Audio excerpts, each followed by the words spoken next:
নবী করিম সাল্লাল্লাহু আলাইহি ওয়াসাল্লাম শাহজালাল মুজাররদি ইয়ামানিকে বললেন, এই মেয়ে আর কতদিন পীরগিরি করবে, আর কতদিন মুরিদগিরি করবে, আর কতদিন এভাবে তসবিহ জপবে? এবার তসবিহ বাদ দিয়ে হাতে তরবারি ধারণ করে নাও। যাও সুদূর বাংলাদেশে সিলেট অঞ্চলে গিয়ে দেখো, আমার একজন উম্মত বুরহানুদ্দিন তার ছেলেকে হত্যা করেছে জালিম বাদশা গৌরগোবিন্দ। আকিকা করার অপরাধে, গরু জবের করার অপরাধে সেই বাদশার বিরুদ্ধে জিহাদ করে তাকে উপযুক্ত শাস্তি দিয়ে আসো। হযরত শাহজালাল মুজাররদি ইয়ামানি রাহিমাহুল্লাহ তাআলা সুদূর ইয়ামান থেকে রওনা হয়ে ভারতের থেকে নাসিরউদ্দিন সিপাহ সালারকে সঙ্গী করে ঢাকা নারায়ণগঞ্জ হয়ে নরসিংদী হয়ে আমাগো ব্রাহ্মণবাড়িয়ার উপর দিয়ে তারা হেঁটে যায়। সুবহানাল্লাহ। এই মেয়ে আমাগো ব্রাহ্মণবাড়িয়ার উপর দিয়ে গেছে। এখান থেকে হেঁটে হেঁটে এখান থেকে পদযাত্রা শুরু করি। সিলেটের যেই মাত্র কাছাকাছি গেলেন, গৌরগোবিন্দ খবর পাইল মুসলমান শাহজালাল মুজাররদি ইয়ামানির নেতৃত্বে ৩৬০ মুক্তিযোদ্ধা আসতেছে। সিন্নিখোর না, মুক্তিযোদ্ধা আসতেছে। খবর পাওয়ার সাথে সাথে সুরমা নদীতে যতগুলো নৌকা ছিল সবগুলো নৌকা সরিয়ে ফেলে যেন সুরমা নদী পার হয়ে তারা না আসতে পারে শহরে। হযরত শাহজালাল মুজাররদি ইয়ামানি যখন গিয়ে দেখলেন সুরমা নদীর তীরে কোনো নৌকা নাই, মাঝি নাই, মাল্লা নাই, সাথীদেরকে বলল সুরমা নদীর পানি দিয়ে ওযু করে নাও। সুবহানাল্লাহ। নদীর তীরে 2 রাকাত নফল নামাজ পড়ে আল্লাহর কাছে দোয়া করে সাহায্য কামনা করে হযরত শাহজালাল মুজাররদি ইয়ামানি বললেন, সবার যায় নামাজগুলো তোমরা সুরমা নদীর উপর বিছিয়ে দাও। শাহজালাল মুজাররদি ইয়ামানি সবার আগে ওই সুরমা নদীর উপর যায় নামাজ বিছিয়ে দিলেন আর নিজে উপরে উঠলেন। একে একে সব সাথীরা যায় নামাজে করে সবাই সুরমা নদী পার হয়ে যায়। গৌরগোবিন্দ চিন্তা করলো, যেই জাতি নৌকা ছাড়া যায় নামাজ রে নৌকা বানায়া নদী পার হইতে পারে, এই জাতির বিরুদ্ধে যুদ্ধ করা মানে আগুনে ঝাঁপ দেওয়া। কথা বুঝছেন নি আপনারা? এই জন্য সে আগে ভাগেই দরজা লক। টিলাগড় এখন আছে, সিলেটে গেলে দেখবেন টিলাগড়ের উপরে তার বাসস্থান ছিল, এখন বর্তমান ডিসি অফিস করছে এখানে। ওই টিলাগড়ের উপরে উঠা সব দরজা জানালা যা আছে গেট মেট বন্ধ করে বসে আছে যাতে এই দুর্গের মধ্যে পৌঁছতে না। আমি ঘটনা বলছি ওই আল্লাহু আকবারের পাওয়ার বোঝানোর জন্য। শাহজালাল মুজাররদি ইয়ামানি সেদিন তার ৩৬০ আউলিয়ার মধ্যে নাসিরউদ্দিন সিপাহ সালার বীর মুক্তিযোদ্ধা সেনাপ্রধান নাসিরউদ্দিন সিপাহ সালারকে বলেছিলেন, যেহেতু গৌরগোবিন্দ জালিম বাদশা তার দুর্গের ভিতরে আত্মগোপন করে গেট আর দরজা জানালা লাগিয়ে দিয়েছে, সেখানে আমাদের ভিতরে ঢোকার কোনো সুযোগ নাই। সুতরাং এক কাজ করো, নাসিরউদ্দিন সিপাহ সালার দাঁড়িয়ে যাও আর আজান পুকারো, আল্লাহু আকবারের ধ্বনি দাও। নাসিরউদ্দিন সিপাহ সালার আল্লাহু আকবারের ধ্বনি দিতে দেরি হয়, গৌরগোবিন্দের তখতে তাউস তাসের ঘরের মতো ভেঙে টুকরা টুকরা হতে দেরি হয় না। এই দুশ্মনটা তো জানে যে আল্লাহু আকবারের ধ্বনি পাওয়ার আছে না নাই। একটা হাদিসে পাইছি, শয়তান আল্লাহু আকবারের ধ্বনি যখন মুয়াজ্জিনের কণ্ঠে আজানের মাধ্যমে দেয় ৩৭ কিলো দূরে যায়। কয় কিলো? ৩৭ কিলো। তাও যাওয়ার সময় পিছনের রাস্তা আল্লাহ রাব্বুল আলামিন বলেন, বৃষ্টির আকারে ফোঁটা ফোঁটা হয়ে যেই পানিটা রহমত আকারে জমিনে নাজিল হয়, মৃত জমিনটাকে আমি আল্লাহ জীবিত করে ফসল উৎপাদনের জন্য উপযুক্ত করে দেই। ওই রহমতের বাড়িধারা তোমরা কোনোদিন চিন্তা করেছো? এই মেঘমালা থেকে কে তোমাদের জন্য বৃষ্টি নাজিল করেন? আল্লাহ রাব্বুল আলামিন বলেন, আমি যখন ইচ্ছা করি মেঘমালাগুলাকে প্রবাহিত করি, নাড়াইতে থাকি। একটা মেঘের ছাকা অন্য আরেকটা মেঘের ছাকার সঙ্গে সংঘর্ষ হয়ে রহমতের বাড়িধারা হয়ে বৃষ্টি ফোঁটা ফোঁটা হয়ে জমিনে পড়ে যায়। এই বৃষ্টি কে নাজিল করেন? খাল বিল সমুদ্র সব ভরে যায়, সেখান থেকে কৃষকরা পানি উত্তোলন করে জমিন চাষ করে, ধান উৎপাদন করে, গম উৎপাদন করে, অন্যান্য জিনিস ফসল উৎপাদন করে, সব ব্যবস্থা করে দেন কে? এবার বলবেন উপরেরটা না হয় আল্লাহই দেন, নিচেরটা তো আমরা টিউবওয়েল থেকে উঠাইয়ে খাই, হ্যাঁ, পাম্প বসিয়ে খাই, নিচেরটাও কে ব্যবস্থা করেন? সবাই বলেন। সূরা মুলকের মধ্যে শেষের দিকে আল্লাহ রাব্বুল আলামিন বলেন, কুল লাউ কানা সূরা মুলকের শেষে আল্লাহ রাব্বুল আলামিন বলেন, কুল আরাআইতুম ইন আসবাহা মাউকুম গাওরান ফামান ইয়াতিকুম বিমাইন মাঈন।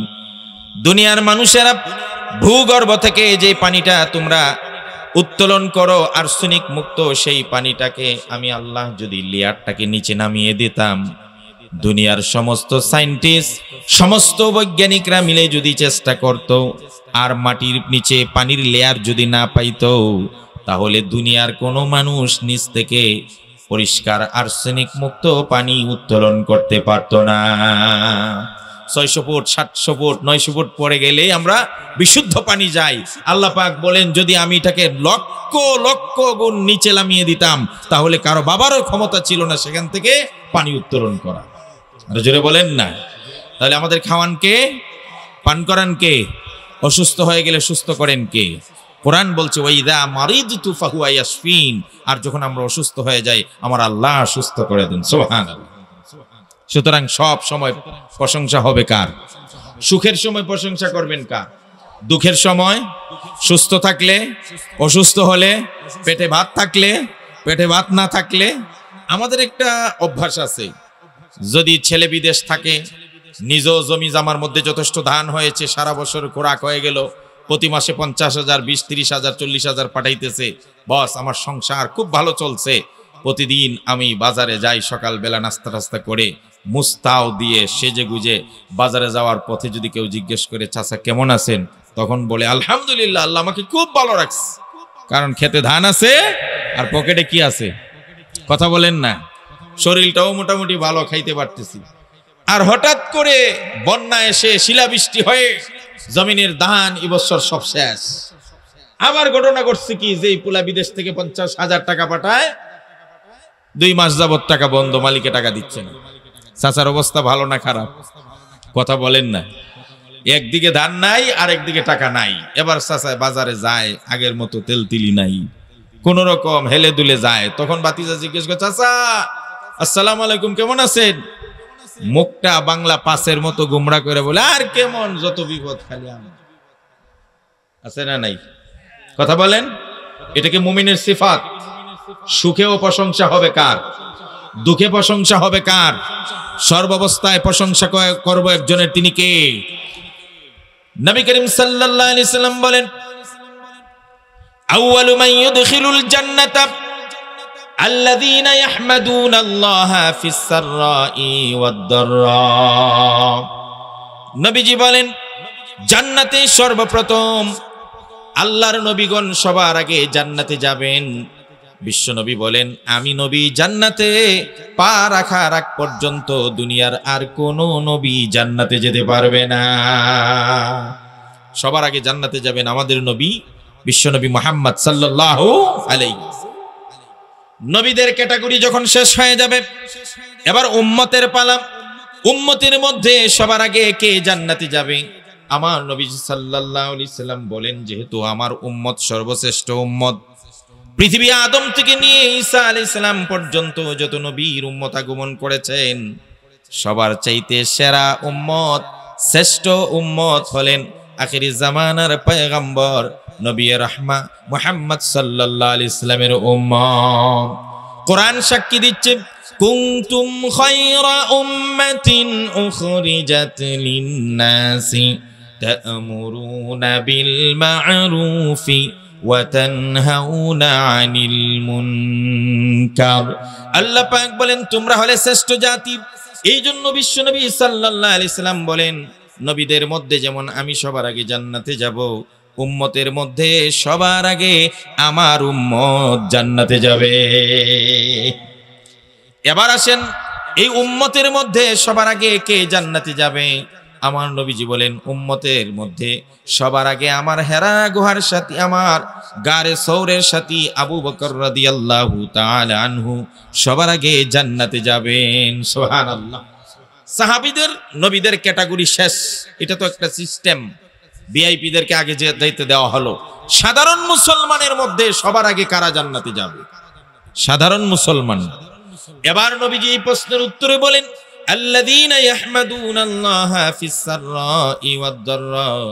নবীজি বলেন উম্মতের মধ্যে, সাধারণ উম্মতের মধ্যে সবার আগে জান্নাতে যাবে ওই মানুষগুলো যেই মানুষগুলোর পেটে ভাত থাকলেও বলেছে আলহামদুলিল্লাহ, না থাকলেও বলেছে আলহামদুলিল্লাহ, সুখে থাকা অবস্থায় বলেছে আল্লাহ তোমার প্রশংসা, তোমার উপর আমি খুশি আলহামদুলিল্লাহ, দুঃখে থাকলেও বলেছে আলহামদুলিল্লাহ। এক কথায় সুখে দুঃখে সর্বাবস্থায় যারা আল্লাহর প্রশংসা করেছে এরাই সবার আগে জান্নাতে চলে যাবে। এই জন্য মুরব্বীরা হতাশা হওয়া যাবে, আল্লাহর প্রতি নাখুশ হওয়া যাবে, সব সময় প্রশংসা হবে একজনের, তিনি কে? সবাই বলেন না কে? আলহামদুলিল্লাহি তামলাউল মিজান। আপনারা এখন আমার সঙ্গে প্রাণ ভরে আল্লাহর প্রতি খুশি থেকে সন্তুষ্ট চিত্তে জবান ছেড়ে দিয়ে আবার বলেন আলহামদুলিল্লাহ। এতে লাভটা কি জানেন? আল্লাহর নবী সাল্লাল্লাহু আলাইহি সাল্লাম বলেন আলহামদুলিল্লাহি তামলাউল মিজান। কোন মানুষ যদি কলিজা থেকে প্রাণ ভরে আমার আল্লাহর প্রতি আশা আর বিশ্বাস স্থাপন করে আলহামদুলিল্লাহ উচ্চারণ করে, এক আলহামদুলিল্লাহর মাধ্যমে গোটা মিজানের পাল্লাটা সওয়াব দিয়া ভরে যায়। খুশি না বেজার? আর জোরে বলেন খুশি না বেজার? চারটা বাক্য আছে, সবসময় পড়বেন মুরব্বীরা। আমি আমার কথা শুরু করছি, এই কথাটা বলি। চারটা বাক্য, চারটা কালিমা, চারটা তাসবিহ। পারবেন তো ইনশাআল্লাহ? পৃথিবীতে যত কথা আছে সবচাইতে পছন্দের কথা আল্লাহর কাছে চারটা। কয়টা? আল্লাহর নবী বলেন আহাব্বুল কালামি ইলাল্লাহি আরবা। পৃথিবীতে মানুষ যত কথা বলে না কেন, যত বাক্য উচ্চারণ করে না কেন, যত সেন্টেন্স উচ্চারণ করে না কেন, আমার আল্লাহর কাছে কোনো বাক্য, কোনো কথা, কোনো কালিমা এত দামি না। চারটা কালিমাকে আল্লাহর নবী বলেন আমার আল্লাহ এত পছন্দ করেন, এত পছন্দ করেন। এই চারটা কালিমা যারা উচ্চারণ করবে, যারা পড়বে, তাদেরকেও আমার আল্লাহ পছন্দ করে। চারটা কালিমা, সুবহানাল্লাহ, আলহামদুলিল্লাহ, লা ইলাহা ইল্লাল্লাহ, আল্লাহু আকবার। বলেন আল্লাহু আকবার। আর হুজুরে বলেন আল্লাহু আকবার। আমার মুরব্বীরা আরেকটা হাদিস শোনায় দেই। আল্লাহ নবী সাল্লাল্লাহু আলাইহি সাল্লাম বলেন যারা প্রত্যেক ফরজ নামাজের পরে 33 বার সুবহানাল্লাহ, 33 বার আলহামদুলিল্লাহ, 33 বার আল্লাহু আকবার আর একবার লা ইলাহা ইল্লাল্লাহ, এই 100 তাসবিহ যদি প্রতি ফরজ নামাজের পরে কেউ পড়ে, নবীজি বলেন তার জীবনের সমস্ত গুনাহ মাফ করে দেওয়া হয়, যদি তার গুনাহ সমুদ্রের ফেনা পরিমাণও হয়। পারবেন পড়তে? বলেন ইনশাআল্লাহ। আল্লাহ সবাইকে কবুল করুন, বলেন আমিন। আমি আলোচ্য বিষয় নির্ধারণ করেছি বা ওনারা অনুরোধ করেছে। আমার নবী, বিশ্বনবী, আকায়ে নামদার, সাইয়্যিদুর রাহমা, সাইয়্যিদুস সাকালাইন, নবীর রাহমা, রাহমাতুল লিল আলামিন, নবী মুহাম্মদ সাল্লাল্লাহু আলাইহি সাল্লামের জীবনের আদর্শ মুসলমানদের জীবনে বাস্তবায়ন করা লাগবে না? লাগবে না? আর জুড়ে বলেন। সূরাতুল আহজাবের 21 নম্বর আয়াত আল্লাহ পাক বলেন লাকাদ কানা লাকুম ফি রাসূলিল্লাহি উসওয়াতুন হাসানা। নবীজি বলেন, আল্লাহ পাক বলেন তোমাদের জন্য আমার নবীর গোটা জীবনের মধ্যে সবচাইতে উত্তম আদর্শ আর মডেল রয়ে গেছে। নবীর জীবনকে যদি আমরা ভাগ করি, নবীর জীবনের কোন কোন জিনিস আমাদের জন্য করণীয়, কোন কোন জিনিস আমরা মানব আর কোন কোন জিনিস আমাদের জন্য আদর্শ। নবীজির 1 নম্বর, নবী যত কথা বলেছেন সবগুলো আমাদের জন্য আদর্শ। 2 নম্বর, নবীজি যত কাজ করেছেন সেগুলো আমাদের জন্য আদর্শ। 3 নম্বর, নবীজি যতগুলো সম্মতি প্রকাশ করেছেন সেগুলো আমাদের জন্য আদর্শ।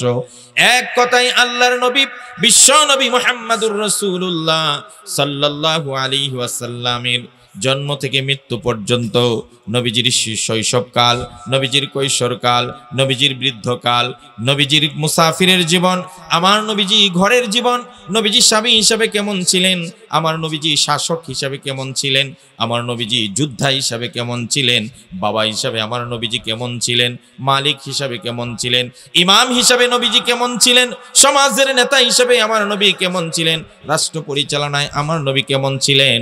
এক কথায় মাথার মাথার চুল থেকে পায়ের নখ পর্যন্ত এভরি পার্ট অফ লাইফ নবীজির প্রত্যেকটা জীবনীর মধ্যে উম্মার মুসলিম উম্মা মুমিন মুমিনাতের জন্য আদর্শ আল্লাহ রেখে দিয়েছেন।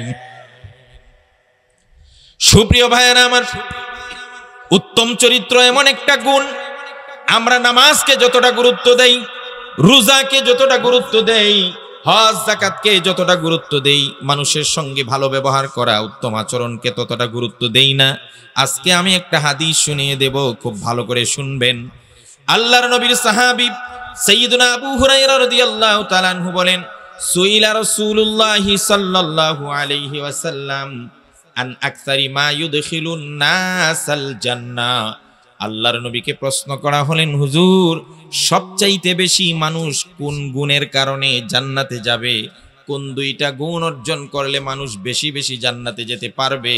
আমার নবীজি দুইটা গুণের কথা বলেছেন, এই দুইটা গুণ আমরা অর্জন করব। এক নম্বরে নবীজি বলেছেন তাকওয়াল্লাহ ওয়া হুসনুল খুলুক।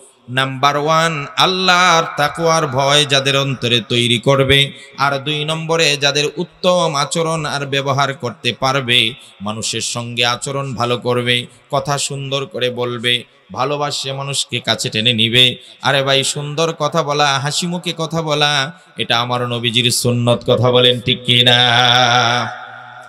আমার বাড়ি না শ্রীনগর, এখানে কিছু ভাগ আছে আমি জানি।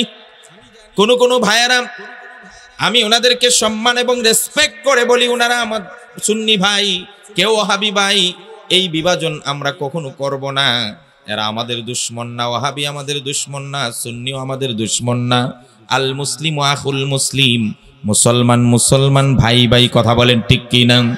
গোটা পৃথিবীর মুসলমানকে রাসূল করিম সাল্লাল্লাহু আলাইহি ওয়াসাল্লাম বলেছেন, আল মুসলিমুনা কাজাসাদিন ওয়াহিদ, ইনিস্তাকা আইনুহু ইস্তাকা কুল্লু, ইনিস্তাকা রাসুহু ইস্তাকা কুল্লু।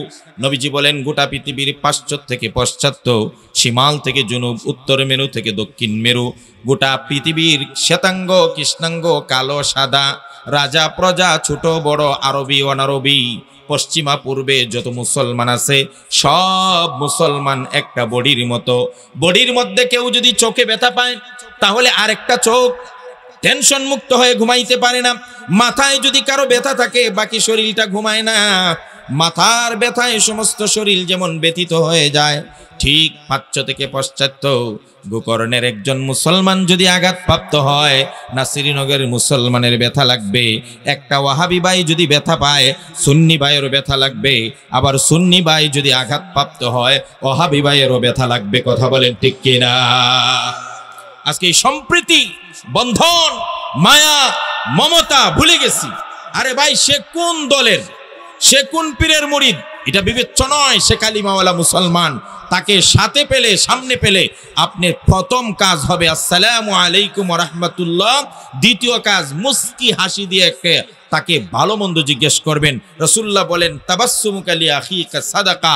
তুমি যদি তোমার ভাইকে রাস্তায় পেয়ে একটু মুস্কি হাসি দাও, তাহলে আল্লাহ রাস্তায় সদকা করার সওয়াব পাবে। আর জোরে বলা যায় না? আজকে হইছেটা কি জানেন? আমরা কিছু দোষীছে, আমরা আমার কথা বলি, আমি কাউকে দোষছি না, আমার কথা বলি। ওই যে আমার নামের আগে কি কইছে, বাতিলের কি জানি কইলো, বাতিলের আতঙ্ক। বাবা, তাহলে তো প্রথমেই এদের ভিতরে আতঙ্ক ঢুকাইয়া দিছে যে উনি মানি আতঙ্ক। এখন আমারা যখন কইছে বাতিলের আতঙ্ক, আমি চিন্তা করলাম কিছু তো বাতিলের আতঙ্ক দেখাইতো।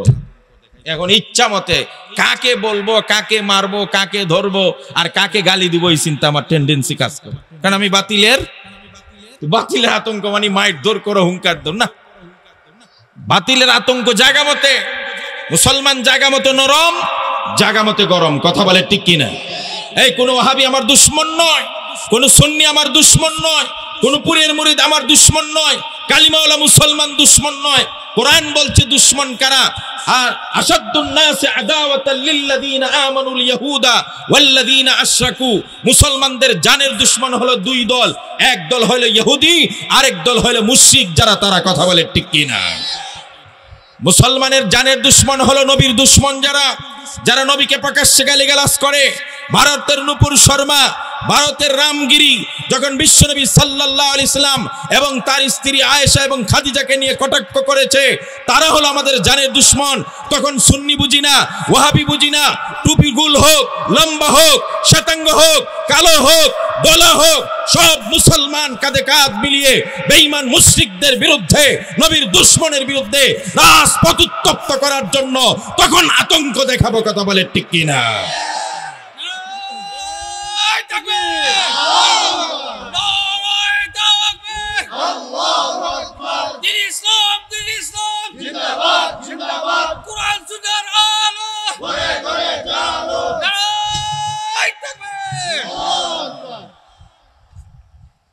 আপনারা গরম হবেন তো আমি গরম হওয়ার জায়গা দেখাই দিই। প্রথম আলো পত্রিকা গত 2 দিন আগে একটা রিপোর্ট করছে। কি রিপোর্ট? বলছে এই দেশের আলেম ওলামা যারা আছে এরা হইল জঙ্গি। আরো জোরে বলা যায় না? আরো জোরে বলা যায় না? 56,000 বর্গ মাইলের প্রত্যেকটা মুসলমান সাক্ষী। এদেশের কোন আলেম কারো মাথার উপর আঘাত করেছে? কোন আলেম বিনা কারণে কোন মাসি পর্যন্ত মারে না মিয়া। তোমরা কয়েকবার নয় 1000 বার তল্লাশি করেছো। এদেশের মাদ্রাসাগুলোতে বারবার তল্লাশি হয়েছে, রাইফেল পাওয়া যায় নাই, ওই দেশে পিস্তল পাওয়া যায় নাই, মাদ্রাসাগুলোতে AK-47 পাওয়া যায় নাই। কিছুই যখন পায় না, কুরবানির গরু জব করার জন্য 2-4টা চাকু পায়। আর প্রথম আলোর মতো নাস্তিকমনা পত্রিকাগুলো এগুলাকে বড় করে ছাপিয়ে বলে ওই যে দেখো মাদ্রাসায় অস্ত্র পাওয়া গেছে। নাউজুবিল্লাহ, জোরে বলবেন। অথচ ইতিহাস সাক্ষী বাংলাদেশের মানুষ দেখেছে ভার্সিটিগুলোতে বছরকে বছর অস্ত্রের জনজননী হয়েছে, ছাত্রদের হাতে কলমের পরিবর্তে অস্ত্র তুলে দেওয়া হয়েছে। সেখানে 2 পক্ষে গুলাগুলি করে মাস্টারকে, স্যারকে, শিক্ষককে পানিতে ছুঁড়ে মেরা হয়েছে, দরজা তালাবদ্ধ করে রাখা হয়েছে, বুরকা নিষিদ্ধ করা হয়েছে, আজান নিষিদ্ধ করা হয়েছে, কোরআন তেলাওয়াত নিষিদ্ধ করেছে।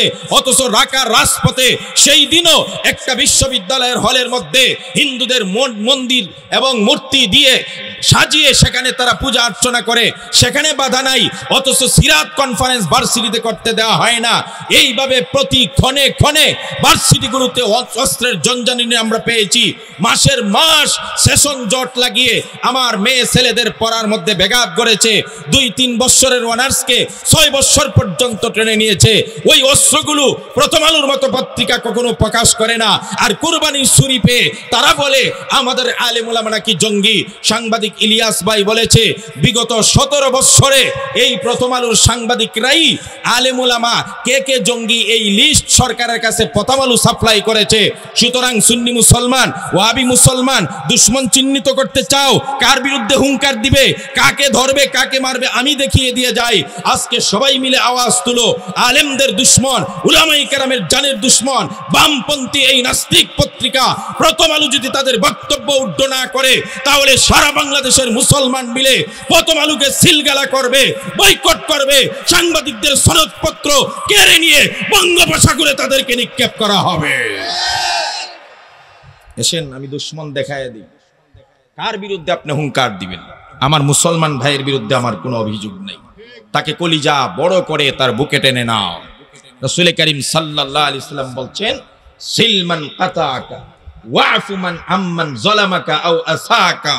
নবীজি বলেন যে তোমার সাথে সম্পর্ক ছিন্ন করে তাকে বুকে টেনে নাও, তাকে বুকে টেনে নাও। ওয়া আতি মান হারামাকা, যে তোমাকে বঞ্চিত করেছে তাকে তুমি দাও, যে তোমার সঙ্গে দুর্ব্যবহার করেছে তার সঙ্গে তুমি সুন্দর আচরণ করো। সুবহানাল্লাহ। এটা আমার নবীজির সুন্নত ছিল, এটা আমার নবীজির আদর্শ ছিল।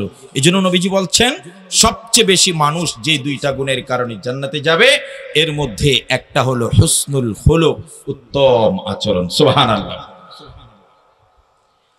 সুপ্রিয় ভাইয়েরা আমার, আমি আজকে আমাকে নসিহত করছি এবং আমার সমমনা আমার ভাই যারা আছে আপনাদের পায়ে হাত দিয়ে বলে যাই, নবীজি সাল্লাল্লাহু আলাইহি ইসলামের আদর্শ অনুসরণ করেন। দুশ্মন দুস্থ হয়ে যাবে, যে আপনার জানের দুশ্মন সে আপনার বন্ধু পরিণত হয়ে যাবে। কথা বলেন ঠিক কিনা? নবী করিম সাল্লাল্লাহু আলাইহি ইসলামের ব্যাপারে আম্মা জান আয়েশা রাদিয়াল্লাহু তাআলা আনহাকে প্রশ্ন করা হলো, ও আয়েশা নবীজির চরিত্র কেমন ছিল?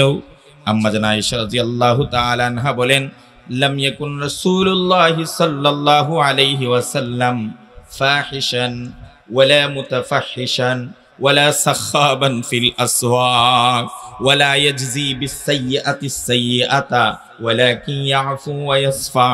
আম্মা জান আয়েশা বলেন, আমার নবীজি, আমার স্বামী, আখিরি জামানার পয়গম্বরের আদর্শগুলো মানুষের কাছে বিলীন করে দাও, আদর্শগুলো মানুষের কাছে বিতরণ করো।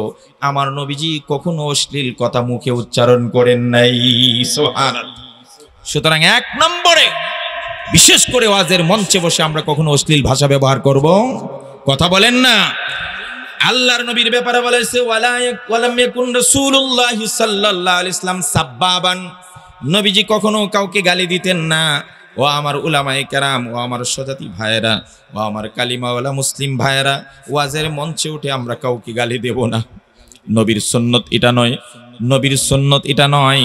আরে মিয়া, মুসলমানের গালি দেওয়া তো দূরের কথা। নবীজিকে একদিন সাহাবী বললেন, উদউ আলাল মুশরিকিন। ইয়া রাসূলুল্লাহ, ওই যে মুশরিকের বাচ্চা, হিন্দু মুশরিক, হেরে একটা বদদুয়া করেন, হেরে গালি দেন, হেরে আল্লাহর কাছে বদদুয়া করেন। আল্লাহর নবীকে বলছে মুশরিককে বদদুয়া করার জন্য। আমার নবীজি বলছেন, ইন্নী লাম উবআস লাআনান ওয়া ইন্নামা বুইসতুর রাহমা। আমি কাউকে অভিশাপ দেওয়ার জন্য পৃথিবীতে আসি নাই, বরং আমাকে আল্লাহ দয়াল নবী করে পাঠিয়েছেন।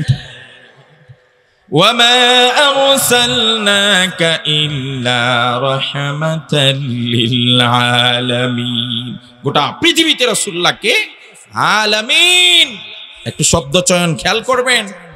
আল্লাহ রাব্বুল আলামিন তার নবীর জন্য এই শব্দটাই ব্যবহার করেছেন, যেই শব্দটা আল্লাহ নিজের জন্য ব্যবহার করেছেন। আল্লাহকে আমরা বলি আলহামদুলিল্লাহি রাব্বিল, সবাই বলেন রাব্বিল। আমার আল্লাহ হলেন সব জগতের জন্য রব। পৃথিবীর বাহিরে, আলমে বরজাক, এই জগৎ সেই জগৎ, জগৎ যা হতে পারে সব জগতের জন্য রব কে? সবাই বলেন না রব্বিল। আর নবীর বেলায় বলেছেন রাহমাতাল লিল আলামিন। শব্দ দুইটা এক কিনা? ওইখানেও আলামিন, এখানেও। তার মানে কি বুঝলেন? হে দুনিয়ার মুসলমান ভাইয়েরা, যত জগতের জন্য আমার আল্লাহ রব, সমস্ত জগতের জন্য আমার নবীকে আমি রহমত বানায় পাঠিয়ে দিলাম। নবী করিম সাল্লাল্লাহু আলাইহি ওয়াসাল্লাম এক যুদ্ধের ফেরার পথে গাছের নিচে নবীজি হেলান দিয়ে বসে আছেন, রেস্ট নিচ্ছেন। সাহাবায়ে কেরাম ঘুমিয়ে আছেন, নবীজি বসে বসে রেস্ট নিচ্ছেন। ইত্যবসরে একটা বেঈমান কাফের নবীজির কাছাকাছি আসলেন। ভালো করে খেয়াল করবেন, গালিগালাজ করার আগে এই কথাগুলো মাথায় ঢুকাবেন।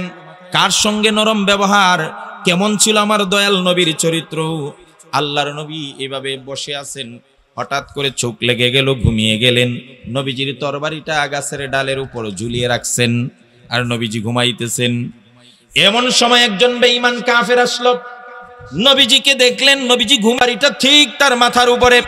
বুঝে থাকলে বলুন তো, কেউ যদি কাউকে জানের দুশ্মন মনে করে আর ঘুমন্ত অবস্থায় যদি তাকে পায়, আবার মাথার উপর অস্ত্র আছে, তরবারি, তাহলে সুবর্ণ সুযোগ। কথা বলেন ঠিক কিনা? বেঈমান কাফির আস্তে করে তরবারিটাকে হাতে নিয়ে বিশ্বনবী আখিরি জামানার পয়গম্বরের মাথার উপর তরবারি ধারণ করে বললেন, ইয়া মুহাম্মদ মান ইয়াসিমুকা মিন্নি। ও মুহাম্মদ, এবার তোরে একা ভাগে পাইছি, বল তোকে আমার হাত থেকে কে বাঁচাবে? নাউজুবিল্লাহ। আমার নবীজিকে কে বাঁচাইবেন? ওমা, সবাই বলে না কেন?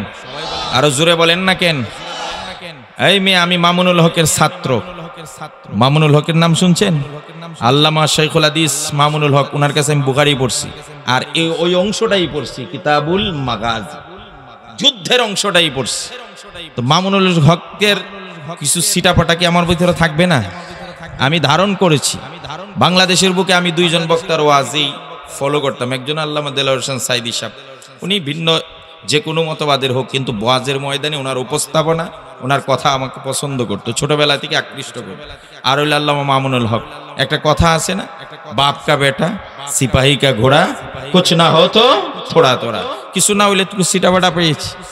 তো আপনাদেরকে আমাকে বলতে হবে, আল্লাহর নবীর মাথার উপর তরবারি ধারণ করে বলছে, মাইয়া আসিমুকা মিন্নি, বলো মুহাম্মদ, আমার হাত থেকে তোমাকে কে রক্ষা করবে? মুসলমানদের ঈমান কি? আমাদের কে রক্ষা করবেন? সবাই বলেন না। সাইয়্যিদুনা মুসা আলাইহিস সালাতু ওয়াস সালামের কথা মনে করেন। মুসা আলাইহিস সালাতু ওয়াস সালামকে যখন জমানার ফেরাউন বাদশা, জালিম বাদশা তারা করেছিলেন, মুসা আলাইহিস সালাম বনি ইসরাইলকে নিয়ে লোহিত সাগরের সামনে উপনীত হয়ে গেলেন। এবার দেখা যায় উত্তপ্ত সাগর, নৌকা নাই, মাঝি নাই, মাল্লা নাই। আবার পিছনে ফেরাউনের সশস্ত্র সামরিক বাহিনী, পিছনে গেলে ফেরাউনের হাতে কচু কাটা, আর সামনে যাওয়া মানে সমুদ্রে ঝাঁপিয়ে মরা।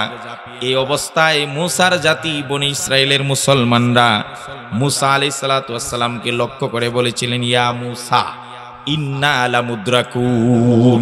হে মুসা, কোথায় নিয়ে আসলাই? আমরা তো ধরা খেয়ে গেলাম।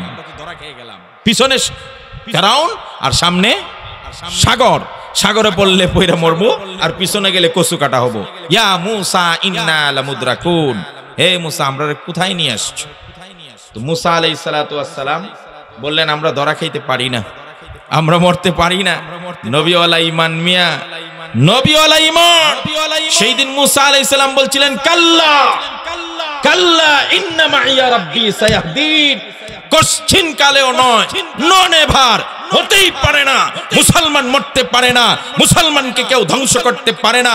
ইন্না রাব্বি ইন্না মাইয়া রাব্বি সায়াহদিন, আমার রব আমার সাথে আছে, ও চিরেই আমাদেরকে বাঁচিয়ে দিবেন। নবী মুসা যেমন বলেছিলেন, যুগের জোর বড় বড় আলেমদেরকে যখন স্বৈর শাসকেরা মূর্তির বিরুদ্ধে কথা বলার অপরাধে, ভাস্কর্যের বিরুদ্ধে কথা বলার অপরাধে, নরেন্দ্র মোদীর বিরুদ্ধে আন্দোলন করার অপরাধে, আমার উস্তাদ শাইখুল হাদিস ইবনে শাইখুল হাদিস লাখো কোটি তরুণ এবং যুবকদের প্রাণের স্পন্দন বাংলার সিপাহসালার মামুনুল হককে বছরের পর বছর, মাসের পর মাস, ঘন্টা বেরি ঘন্টা পড়িয়ে এবং বুলেট প্রুফ পড়িয়ে, হাতে হ্যান্ডকাফ লাগিয়ে যখন আদালত চত্বরে নির্যাতন করেছে, রিমান্ডে নিয়েছে, বারবার চাপ আর প্রেসার দিয়েছে, আতাত করো, আমাদের সঙ্গে কাজ করো, এমপি বানায় দিব, ছেড়েও দিব, মামুনুল হক কখনো নত স্বীকার করে নাই। কারণ বিশ্বাস ছিল আল্লাহ আমাদেরকে বাঁচাবেন। ঠিক এই ঈমান নিয়ে উলামায়ে কেরাম হাজার বার ফাঁসির কাস্টে ঝুলতে রাজি হয়েছে, রিমান্ডের পর রিমান্ডে যেতে রাজি হয়েছে, কিন্তু শিরকের বিরুদ্ধে লড়াই চালিয়ে যাবে, মাথা নত করতে শিখে না।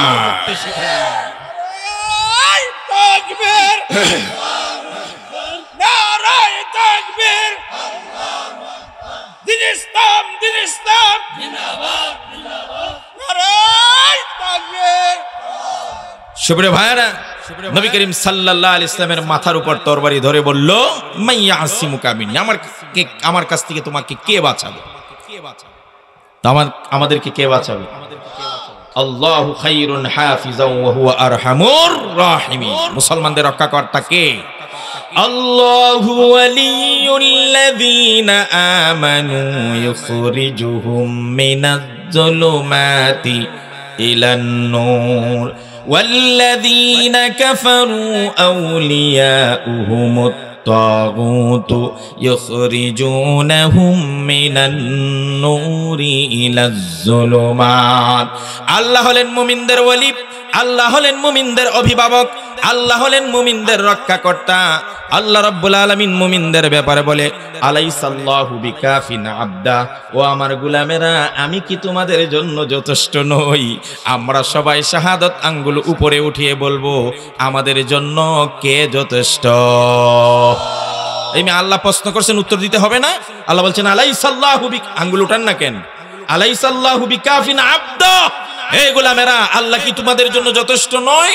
আমরা সবাই বলি, আমাদের জন্য কে যথেষ্ট? আর জোরে বলেন। আল্লাহ পাক বলছেন, ওয়া আলাইনা নাসরুল মুমিনিন, হাক্কুন আলাইনা নাসরুল মুমিনিন, মুমিনদেরকে সাহায্য করা, আল্লাহ বলেন এটা আমার দায়িত্ব। সুবহানাল্লাহ বলেন।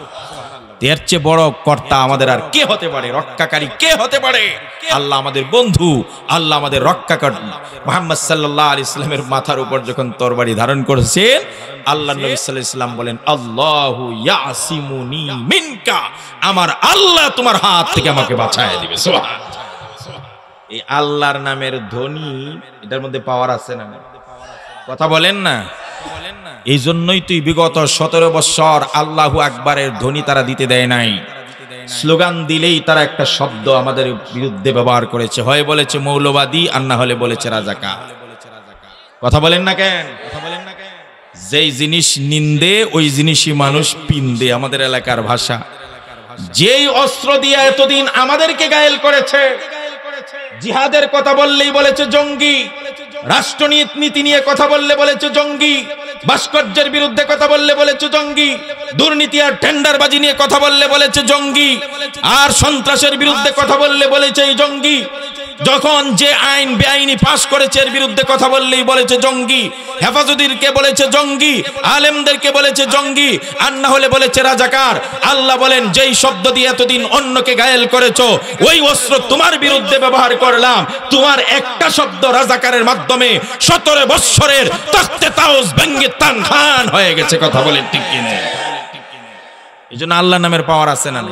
কথা বলেন আছে না নাই? এই শাহজালাল মুজাররদি ইয়ামানি রাহিমাহুল্লাহ, তিনি যখন 360 জন নাসিরউদ্দিন সিপাহসালার সহ সিলেটের অভিমুখে গৌর গোবিন্দের বিরুদ্ধে যুদ্ধ করার জন্য গেছিলেন। শাহজালাল এই দেশে কি জন্য আসছিলেন? উরস করার জন্য। কথা কয় না? সিন্নি খাওয়ার জন্য আইছিলেন। এই বিচারা এই যে সুদূর ইয়ামান থেকে এখানে সিন্নি খাওয়ার কি দরকার?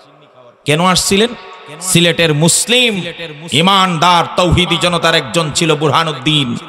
বুরহানুদ্দিনের ছেলে, তার আকিকার করার জন্য বুরহানুদ্দিন গরু জব করছে।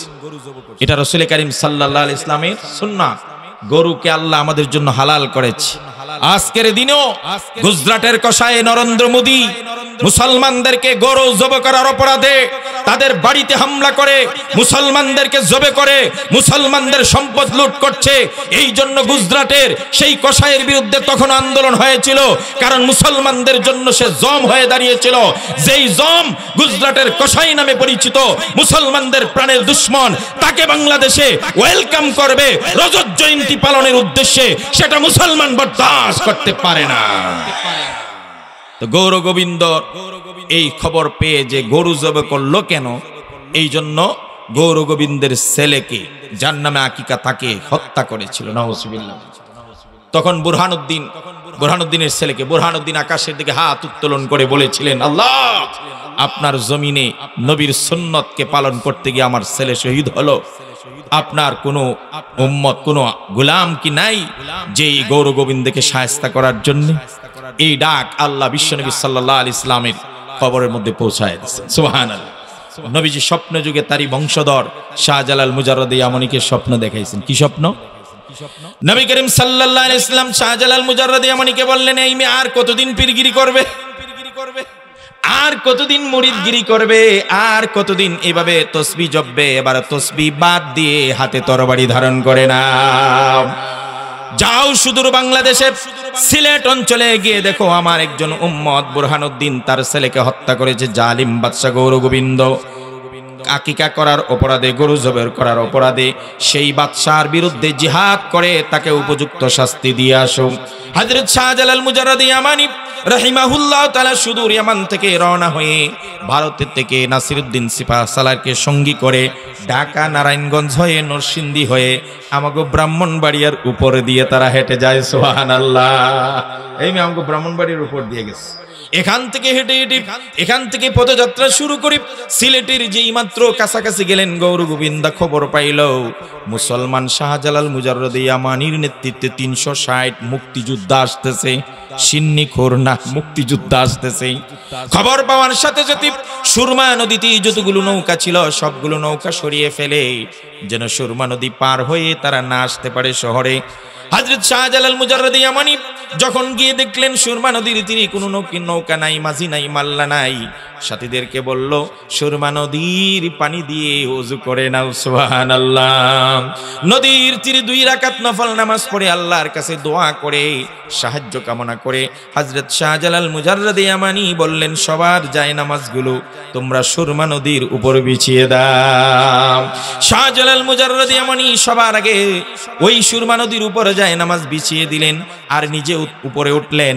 একে একে সব সাথীরা যায় নামাজে করে সবাই সুরমা নদী পার হয়ে যায়। গৌর গোবিন্দ চিন্তা করলো, যেই জাতি নৌকা ছাড়া যায় নামাজ রে নৌকা বানায়া নদী পার হইতে পারে, এই জাতির বিরুদ্ধে যুদ্ধ করা মানে আগুনে ঝাঁপ দেওয়া। কথা বুঝছেন নি আপনারা? এই জন্য সে আগে ভাগেই দরজা লক। টিলাগড় এখনো আছে, সিলেটে গেলে দেখবেন টিলাগড়ের উপরে তার বাসস্থান ছিল, এখন বর্তমান ডিসি অফিস করছে এখানে। ওই টিলাগড়ের উপরে উঠা সব দরজা জানালা যা আছে গেট মেট বন্ধ করে বসে আছে, যাতে এই দুর্গের মধ্যে পৌঁছতে না। আমি ঘটনা বলছি ওই আল্লাহু আকবারের পাওয়ার বোঝানোর জন্য। শাহজালাল মুজাররদে ইয়ামানি সেদিন তার 360 আউলিয়ার মধ্যে নাসিরউদ্দিন সিপাহসালার বীর মুক্তিযোদ্ধা সেনাপ্রধান নাসিরউদ্দিন সিপাহসালারকে বলেছিলেন, যেহেতু গৌর গোবিন্দ জালিম বাদশাহ তার দুর্গের ভিতরে আত্মগোপন করে গেট আর দরজা জানালা লাগিয়ে দিয়েছে, সেখানে আমাদের ভিতরে ঢোকার কোনো সুযোগ নাই, সুতরাং এক কাজ করো নাসিরউদ্দিন সিপাহসালার, দাঁড়িয়ে যাও আর আজান পুকারো, আল্লাহু আকবারের ধ্বনি দাও। নাসিরউদ্দিন সিপাহসালার আল্লাহু আকবারের ধ্বনি দিতে দেরি হয়, গৌর গোবিন্দের তখতে তাউস তাসের ঘরের মতো ভেঙে টুকরা টুকরা হতে দেরি হয় না। এই দুশ্মনটা তো জানে যে আল্লাহু আকবারের ধ্বনি পাওয়ার আছে না নাই। একটা হাদিসে পাইছি, শয়তান আল্লাহু আকবারের ধ্বনি যখন মুয়াজ্জিনের কণ্ঠে আজানের মাধ্যমে দেয় 37 কিলো দূরে যায়। কয় কিলো? 37 কিলো। তাও যাওয়ার সময় পিছনের রাস্তা দিয়া বাতাস ছাড়তে ছাড়তে যায়। তার মানে কি বুঝলেন? শয়তান আল্লাহু আকবারের স্লোগান সহ্য করতে, কথা কন না, আরো জোরে কন, শয়তান আল্লাহু আকবারের স্লোগান সহ্য করতে পারে না। এখনকার সময়ে যদি কেউ আল্লাহু আকবারের স্লোগানের বিরুদ্ধে কথা বলে, তাহলে গায়ে গোত্রে লোচনে আকারে তার নমুনায় আকৃতিতে সে মানুষ হলেও যেহেতু আল্লাহু আকবারের ধ্বনি তার সহ্য হয় না, বুঝা গেল সে শয়তানের বংশধর। কথা বলে ঠিক কিনা? আমার নবীজি সাল্লাল্লাহু আলাইহি সাল্লাম যখন বললেন আল্লাহ আমাকে বাঁচাবেন, আল্লাহু আকবারের ধ্বনি শোনার সাথে সাথে বেঈমান কাফিরের হাতটা কাঁপতে শুরু করে, কাঁপতে কাঁপতে কাঁপতে কাঁপতে একটা সময় তরবারি তার হাত থেকে জমিনে পড়ে যায়। এবার নবী করিম সাল্লাল্লাহু আলাইহি সাল্লাম তরবারি নিজের হাতে নিলেন, ধরলেন বেঈমানের মাথার উপর। এখন পজিশন উল্টে গেছে। পজিশন কি হইছে? তাহলে বোঝা গেল পজিশন সবসময় একরকম, কথা কয় না কা। পজিশন ভালো হইলেই একেবারে বিপক্ষ দল রে বাড়িঘর ভেঙ্গে মামলা হামলা খুন আয়নাগর জুলুম নির্যাতন জি একেবারে 12টা বাজায় দিবেন। তাহলে এই দিন নয়, এই দিনে যে নিয়ে যাবে এটা মনে রাখা দরকার। রাতের পরে দিন আসে আর দিনের পরে রাত। একটা কথা আমি বিগত বৎসরে ওয়াজে সবসময় বলতাম যে আপনারা ধৈর্য ধরেন, নিরাশ হবেন না। জুলুম যত বাড়বে, জুলমের মাত্রা যত বাড়বে, তীব্রতা যত হবে নির্যাতনের, অন্যায় অবিচার যত বাড়বে, কারণ হলো একটা কথা আছে, রাত যত গভীর হয়, রাত যত গভীর হয় সুবহে সাদিক আর ভোর তত তাড়াতাড়ি হয়। জুলুম যত বাড়ে পৃথিবীতে ওই মানুষের পতন তত তাড়াতাড়ি হয়। কথা বলে ঠিক কিনা? এই জন্য পজিশন উল্টাইতে সময় লাগে না আল্লাহর। তুতিল মুলকা মান তাশা ওয়া তানজিউল মুলকা মিম্মান তাশা। আল্লাহ যাকে ইচ্ছা করেন ক্ষমতার চেয়ারে বসান, আর যাকে ইচ্ছা করেন কান ধরে ক্ষমতার থেকে নামিয়ে গোষ্ঠী শুদ্ধ 45 মিনিটের ভিতরে দেশ ছাড়া করেন। কথা বলে ঠিক? কয় মিনিট? কথা কয় না, কয় মিনিট? এরা স্বপ্নে ছিল 42, 43, 41 পর্যন্ত থাকবো, আর আমরাও নিয়ত করছিলাম যাক এরা যখন থাকতে চায় যতদিন বাইসা আছে এতদিন থাকুক। কিন্তু ওমাকারু ওমাকারাল্লাহ ওয়াল্লাহু খায়রুল। মানুষ পরিকল্পনা করে, কিন্তু উত্তম পরিকল্পনাকারী কে? মানুষের কত পরিকল্পনা, আল্লাহ কয় আমি যেদিন পরিকল্পনা করব, ইযা জাআ আজালুহুম লা ইস্তাখিরুনা সাআতাও ওয়া লা ইস্তাকদিমুন। যেদিন আজাল এসে যাবে, যেদিন মৃত্যুর দিনক্ষণ এসে যাবে, ধ্বংসের সময় এসে যাবে, সেই দিন গার্ড অফ রেজিমেন্ট, প্রেসিডেন্টের স্পেশাল ফোর্স, লাল টেলিফোন, নীল টেলিফোন, গোয়েন্দা বাহিনী, এফবিআই, পুলিশ, কেউ তোমাদের রক্ষা করতে পারবে না। কথা বলে ঠিক কিনা? এই জন্য জুলুম করবেন না। সামনেও যারা আসতেছেন তাদের জন্য নসিহত, আপনারাও যদি উল্টা পাল্টা করেন তাহলে আপনাদের পরিণতি এর চেয়ে বেশি ভালো হবে। ইতিহাস এর সবচেয়ে বড় ভুল হলো ইতিহাস থেকে মানুষ শিক্ষা নেয় না। আল্লাহ আমাদের হেফাজত করুন, বলেন আমিন। নবীজি যখন তার মাথার উপর এবার তরবারি উঠাইলেন, এখন তারে কে রক্ষা করবে? ওমা কথা কয় না, তার রক্ষাকারী কেউ আছে নাকি? যারা আছে এরা আল্লাহ কি বলছেন, ওয়াইয়াসলুকুহুমুজ যুবাবু শাইআন লা ইস্তানকিযুহু মিন যউফাত তালিবু ওয়াল মাতলুব। মাটির আকৃতি বানাইয়া যারা খোদা বানায়, এদের সামনে থেকে যদি মাছি একটা খাদ্যের দানা নিয়ে যায়, ওই মাছিটাকে পর্যন্ত বারণ করার তাদের ক্ষমতা নাই। আমার সনাতন ধর্মাবলম্বী হিন্দু ভাইয়েরা যদি এলাকায় থাকেন, আপনাদের কাছে আমি মাপ চাই, আপনাদেরকে আঘাত দেওয়ার জন্য বলছি না, শুধুমাত্র দিনের কথাগুলো বোঝানোর জন্য বলছি। আমার নবীজির একজন সাহাবী, নতুন সাহাবী, নতুন মুসলমান হয়েছে, পকেটে সবসময় একটা ছোট মূর্তি রাখে। আল্লাহর নবী সাল্লাল্লাহু আলাইহি ওয়াসাল্লামের অন্যান্য সাহাবীরা বলেন, ইয়া রাসূলুল্লাহ, সে মুসলমান হয়েছে, এখনো মূর্তি নিয়ে ঘুরে। নবীজি বললেন, তাকে ঘুরতে দাও, একটা সময় সে নিজেই নিক্ষেপ করবে। সাহাবীরে জিজ্ঞেস করলো, এটা রাখছো কেন? সাহাবী বলেন, হুজুর, এটা আমার অস্ত্র, কারণ আমি যেখানে যাই এটার সাথে নিয়ে যাই, যাতে আমাকে সে বাঁচায়, দুশমনের হাত থেকে বাঁচায়। নবীজি কিছু বললেন না। হঠাৎ একদিন ওই সাহাবী আসলেন, এসে বললেন, নবীজির কাছে বসলেন। নবীজি বলেন, তোমার মূর্তি কই, তোমার অস্ত্র কই, বাঁচানেওয়ালা কই? কই হুজুর নাই। নাই কেন? হুজুর, একদিন আমি তাকে নিয়ে গেছি এক জায়গায়, পথিমধ্যে রাস্তায় আমার প্রস্রাবের বেগ হয়েছে। আমি চিন্তা করলাম, মাবুদ রে, খুদারে সাথে নিয়ে তো প্রস্রাবখানায় যাওয়া যায় না। কথা কয় না কা? নাপাক জায়গায় কি খুদারের সাথে নিয়ে যাওয়া যায়? এই জন্য হুজুর, আমি আমার ঠাকুর, আমি আমার খুদাকে, মূর্তিটাকে দূরে কোথায় রেখে আমি প্রস্রাব করতে বসছি। প্রস্রাব করে এসে দেখি আমার মূর্তির শরীরটা ভেজা, খুব পরিষ্কার। আমি চিন্তা করলাম, খুদা যেহেতু, মাবুদ যেহেতু, হয়তোবা উনাকে রহমতের বৃষ্টির পানি দিয়া নিজেকে নিজেই পরিষ্কার করে নিছে আমার আড়ালে। কিন্তু হুজুর, যখন আমি সেটাকে হাতে নিলাম, এবার দেখি তার গায়ে প্রস্রাবের গন্ধ। চিন্তা করলাম, রহমতের পানির গন্ধ কেন? হুজুর, দূরে দাঁড়িয়ে দেখি একটা কুকুর ঝাড়তে ঝাড়তে ঝাড়তে ঝাড়তে চলে যাচ্ছে। আমার বুঝতে বাকি নাই, আসলে এটা রহমতের বৃষ্টি না, এটা হলো কুকুরের প্রস্রাব। হুজুর, আমি সিদ্ধান্ত নিলাম, যেই খুদাকে আমার পাহারাদারির জন্য রাখছি, যেই খুদা আমাকে বাঁচাইবে দুশমনের হাত থেকে, ওই খুদা যদি নিজেই নিজেকে প্রস্রাব থেকে বাঁচাইতে না পারে, তাও কুকুরের প্রস্রাব, এমন খুদা নিজেরে বাঁচাইতে পারে না, আমাকেও কোনোদিন বাঁচাইতে পারে না। সাথে সাথে খুদাকে ডিল দিয়ে নিক্ষেপ করে দেই। এখন ওই বেঈমান কাফেরের তো বাঁচানোওয়ালা কেউ নাই। সে বুঝছে, রে, আমার যতই থাকুক 33 কোটি দেবতা, কেউ আমাকে এই মুহূর্তে মুহাম্মদের হাত থেকে বাঁচাতে পারবে না। এই জন্য কাফের বেঈমান বলল, মুহাম্মদ, এই মুহূর্তে তোমার আল্লাহ, তুমি আমারে বাঁচাইতে পারো, আর কেউ বাঁচাইতে পারে না। সুবহানাল্লাহ বলবেন না? এরপরে নবীজি তার মাথায় আঘাত করছে না? আদর্শ শিখেন, আদর্শ শিখেন, আদর্শ শিখেন। নবী করিম সাল্লাল্লাহু আলাইহি ওয়াসাল্লাম বলেন, ওয়ালা ইয়াজজি বিসাইয়্যাতি সাইয়্যা।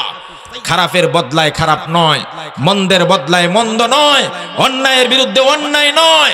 আল্লাহর নবী সাল্লাল্লাহু আলাইহি ওয়াসাল্লাম যখন ওই লোকটা বলল, তোমার আল্লাহ এবং তুমি আমাকে বাঁচাইতে পারো, সাথে সাথে নবী করিম সাল্লাল্লাহু আলাইহি ওয়াসাল্লাম তরবারি নামিয়ে নিয়ে তাকে বুকে চাপিয়ে আদর করে সোহাগ করে দেন। আল্লাহর নবীর এই অভূতপূর্ণ আচরণ আর সুন্দর ব্যবহার, উত্তম আচরণ দেখে সাথে সাথে ওই বেঈমান মুসলমান হয়ে যায়, কালিমা পড়ে লা ইলাহা ইল্লাল্লাহু মুহাম্মাদুর রাসূলুল্লাহ, মুহাম্মদ সাল্লাল্লাহু আলাইহি ওয়াসাল্লাম। এই জন্য আম্মা জান আয়েশা রাদিয়াল্লাহু তাআলা আনহা বলেন, লাম ইয়াকুন রাসূলুল্লাহি সাল্লাল্লাহু আলাইহি ওয়াসাল্লাম ফাহিশান। আমার নবীজি কখনো খারাপ কোনো ভাষা, অশ্লীল ভাষা ব্যবহার করতেন না। এক নম্বরে আমার বক্তা ভাইদের জন্য বলি, আমাকে বলছি, কখনো মানুষকে ওয়াজের উঠে গালিগালাজ করব না। সিবাবুল মুমিনে ফুসুকুন ওয়া কিতালুহু কুফরুন। কারণ নবীজি বলেন, এক মুসলমান আরেক মুসলমানকে গালি দেওয়া এটা বড় গুনাহ, ফাসিকি গুনাহ, আর তাকে হত্যা করা কুফরি। নবীজি কখনো কাউকে গালি দিতেন না, কোনো অশ্লীল কথা ব্যবহার করতেন না, ওয়ালা অশ্লীল কাজও কখনো করতেন না। শুধু তাই নয়, নবীজির ব্যাপারে আম্মা জান আয়েশা বলেন, ওয়ালা সাখাবান ফিল আসওয়াক। নবীজি কখনো বাজারে গিয়ে চেঁচামেচি করতেন না, চিৎকার করতেন না, জোরে জোরে চিৎকার দিয়ে কথা বলতেন না। ওয়ালা ইয়াজজি বিসাইয়্যাতি সাইয়্যা। মন্দের বদলে আমার নবীজি কখনো মন্দ দিয়ে প্রতিশোধ নিতেন না। মক্কা বিজয়ের সময় বিশ্বনবী সাল্লাল্লাহু আলাইহি ওয়াসাল্লাম সমস্ত কাফের বেঈমানদেরকে লক্ষ্য করে বলেছিলেন, লা তাসরিবা আলাইকুমুল ইয়াউম, আজকের দিনে তোমাদের উপর আমার কোনো প্রতিশোধ নাই, সবাইকে মাফ করে দিলাম। সুবহানাল্লাহ বলেন। তবে 19 জন রে লিস্ট করছিলেন। কয়জন রে? মারাত্মক দাগি কিছু আছে না? আল্লাহ নবী সাল্লাল্লাহু আলাইহি ওয়াসাল্লাম বলছেন, এই 19 জনের কোনো স্থান নাই, এই 19টারে যেখানে পাইবা এখানে ধরবা, এমন কি কাবার গিলাপে ধরেও যদি আত্মরক্ষা করে সেখানেও তাদেরকে হত্যা করবায়। ঠিক আমরাও বলি, বিগত 17 বছরে আমাদের উপর যারা নির্যাতন করেছে, জুলুম করেছে, আমরা তাদেরকে মাফ করে দেই এবং মাফ করে দিব। কিন্তু কিছু সন্ত্রাসী চিহ্নিত নাস্তিক আর বেঈমান আছে, জাফর ইকবালদের মতো নাস্তিকরা আছে, তাসলিমার মতো নাস্তিকরা আছে, মুনতাসির মামুনদের মতো নাস্তিকরা আছে, কবির শাহরিয়ার কবিরদের মতো কিছু নাস্তিক আছে, মুক্তাদিদের মতো কিছু নাস্তিক আছে, যারা মুবারকুল্লাহ হুজুরের বিরুদ্ধে কথা বলেছে, সাজিদুর রহমানকে গালিগালাজ করেছে, এদের মাপ নাই। কথা বলে ঠিক কিনা? সুপ্রিয় ভাইরা, আমার নবীজি বলছেন, ওয়ালা ইয়াজজি বিসাইয়্যাতি সাইয়্যা, খারাপের বদলা খারাপ না, খারাপের বদলায় খারাপ না। ব্রাহ্মণবাড়িয়ার মানুষকে তো তারা এখনো চিনে শেষ করতে পারে না। ওই যে এক টাকলায় কি কইছিল জানো, ওই ব্রাহ্মণবাড়িয়া কি বাংলাদেশে বাহিরে কিছু নাকি, আমি আইতাছি ব্রাহ্মণবাড়িয়া সুজা করে এলাম, এ বলে ব্রাহ্মণবাড়িয়া আইসা আমগুলো সুজা করে যাইব। আল্লাহ কয়, তুই সুজা করবে কি? এর আগে তো তুই সুজা হয়ে গেছিস। কথা কয় না কা হেরে, যেখানে মানুষ পায় টাকলা করে গালি দেয়, আর পিটা তো কি পরিমাণ খাইতো, মানুষে তো তারে মারতই, এমন কি তার টাকায় লাগানো পাখা বা ফ্যানটা মাথার উপরে আসছিল, ওইটাও হে ঝুল্লা পইরা সুইটটা পইরা হেরে মারতে চায়। তুই ব্রাহ্মণবাড়িয়া সুজা করবে কর, পরে ওটা তোর ঘরের ভিতরেই তো দুশ্মন, ওইটার সাথে আগে লড়াই কর। কথা কর ঠিক কিনা? এই জন্য কোন এলাকাকে নিয়ে, বিশেষ করে আলেম সমাজকে নিয়ে যারা বিদ্বেষ পোষণ করবে, গালিগালাজ করবে, আর ব্রাহ্মণবাড়িয়ার তৌহিদি জনতাকে যারা কুৎসরটনা করবে, গালিগালাজ করবে, এদের কপালে খারাপই আছে না? আর জোরে বলেন আছে না? নবীজি বলেন, ওয়ালা ইয়াজজি বিসাইয়্যাতি সাইয়্যা, খারাপের বদলায় খারাপ নয়, ওয়ালাকিন ইয়াফু ওয়া ইয়াসফা, নবীজি বলেন বরং তোমরা মাফ করে দাও, উত্তম ব্যবহার দিয়ে মানুষের মন জয় করে নাও। সুপ্রিয় ভাইয়েরা আমার, ছোট্ট একটা উদাহরণ দেই। আমার নবীজি ছোট বাচ্চাদের সঙ্গে কেমন আচরণ করতেন, ভালো ব্যবহার করতেন, এটা আমাদের সবার জন্য শিক্ষা। আল্লাহর নবী সাল্লাল্লাহু আলাইহি ওয়াসাল্লামের ঘরের একজন খাদেম ছিলেন, নাম ছিল সাইয়্যিদুনা আনাস রাদিয়াল্লাহু তাআলা আনহু। হযরত আনাস রাদিয়াল্লাহু তাআলা আনহু বলেন, খাদামতুন নবিয়্য সাল্লাল্লাহু আলাইহি ওয়াসাল্লাম 10 সিনিন ফালাম ইয়াকুল লি হাল্লা ফাআলতা ওয়া লিমা ফাআলতা। আমার নবীজির খাদেম আনাস বলেন, 10 বছর আমি বিশ্ব নবীর ঘরের খাদেম ছিলাম। গোটা 10টা বছরের মধ্যে একদিনের জন্য, একবারের জন্য আমাকে খারাপভাবে ধমকিয়ে কথা বলে না, এ আনাস তুই এটা করলি কেন, এটা করলি না কেন, এমন শব্দ আমার নবী আমাকে কোনোদিন করে নাই। 10 বছর একজন খাদেম ছিল। মিয়া কচু পাতা ঘরে ঘরে ঘরে বসে ব্লগাররা, নাস্তিকরা বিশ্বনবী নিয়ে কথা বলো, বিশ্বনবীর চরিত্র নিয়ে কথা বলো। আজকে নারীবাদী সংগঠনগুলো ব্যঙ্গের ছাতার মতো গজাইছে। ইসলাম নারীদেরকে অধিকার দেয় নাই, ইসলাম নারীদেরকে বঞ্চিত করেছে, ইসলাম নারীদের সমান অধিকার দেয় নাই, এই জন্য অধিকার আদায়ের জন্য আমরা নারী সংগঠন করছি। কয়েকদিন পরে পত্রিকায় দেখি ঢাকার এক নারী নেত্রীর বাসায় ছোট্ট একটা কাজের মেয়ে কাজ করত, ওইটাকে এমন নির্যাতন করছে, মাছ উল্টানোর খুন্তি আছে, ওই খুন্তি দিয়া গরম কইরা সেকা দিয়া তার পিঠ জ্বলছে দিয়েছে, হসপিটালে পাঠাইছে। খোদার কসম, দুনিয়ার মানুষ মুহাম্মদ সাল্লাল্লাহু আলাইহি ওয়াসাল্লাম নারীদের ব্যাপারে যে কথা বলেছেন, এর চেয়ে উত্তম অধিকার আর কেউ দিতে পারে নাই। রাসূলুল্লাহ বলছেন, লা তাকরিহুল বানাত ফা ইন্নী আবুল বানাত, তোমরা মেয়েদেরকে অপছন্দ করো না, আমি বিশ্বনবী চারটা মেয়ের বাবা। মেয়েদের ব্যাপারে রাসূলুল্লাহ কি বলছেন? মান আলা জারিয়াতাইন হাত্তা তাবলুগা আনা ওয়া হুয়া ফিল জান্নাতি কাহাতাইন। নবীজি বলেন, যার 2টা মেয়ে, কাদের কাদের মেয়ে আছে হাত উঠান, কাদের কাদের মেয়ে আছে হাত উঠান, হাত নামান। যার 1টা মেয়ে তার 1টা জান্নাত, সুবহানাল্লাহ। যার 2টা মেয়ে তার 2টা জান্নাত, যার 3টা মেয়ে তার 3টা জান্নাত। আমার 2টা মেয়ে আছে, আল্লাহর নবী বলেছেন মান আলা জারিয়াতাইন, আল্লাহর নবী বলেন যার 2টা মেয়ে থাকবে, হাত্তা তাবলুগা, ওই দুইটা মেয়েকে লালন পালন করে উপযুক্ত দিন শিক্ষা দিয়ে যদি কোনো উত্তম স্বামীর হাতে বিয়ে দিতে পারে, দুইটা মেয়েকে লালন পালন করার কারণে বিশ্বনবী বলেন জান্নাতে ওই দুই মেয়ের বাবা আর আমি নবী এত কাছে থাকবো, কাহাতাইন দুইটা আঙ্গুল যত কাছে। এই বেটা নাস্তিকরা, যত থিওরি আছে, যত ধর্ম আছে, যত তন্ত্র মন্ত্র আছে, পৃথিবীর কোন তন্ত্র মন্ত্র মেয়েদের ব্যাপারে এত সুন্দর কথা বলতে পারে নাই যা বলেছেন বিশ্বনবী মুহাম্মদ সাল্লাল্লাহু। নারী নেত্রী, তোমরা অধিকার নিশ্চিত করবা নিজের কাজের মেয়ে, এটার অধিকার দিতে পারো না। আর দেখো নবীজি কি বলেন। হযরতে আনাস বলেন আমাকে একদিন বিশ্বনবী সাল্লাল্লাহু আলাইহি সাল্লাম বললেন, আনাস বাজারে যাও, কোন একটা জিনিসের জন্য বলেন এই জিনিসটা নিয়ে আসো। হযরতে আনাস ছোট্ট বালক। হযরতে আনাস বলেন আমি গেছি বাজারের দিকে, রাস্তায় গিয়ে দেখি পোলাপানে খেলাধুলা করে। তো যারা খেলাধুলা করে পোলাপান খেলা দেখলে খেলতে কথা কয় না, মন চায় না। হযরতে আনাস বলেন আমি খেলাধুলায় মগ্ন হয়ে গেছি। ওই দিকে নবীজি যে আমাকে বাজারে পাঠাইছিলেন এটা ভুলে গেছি। অনেক সময় হয়ে গেছে, নবীজি অপেক্ষা করেন, আমি ফিরে আসি না।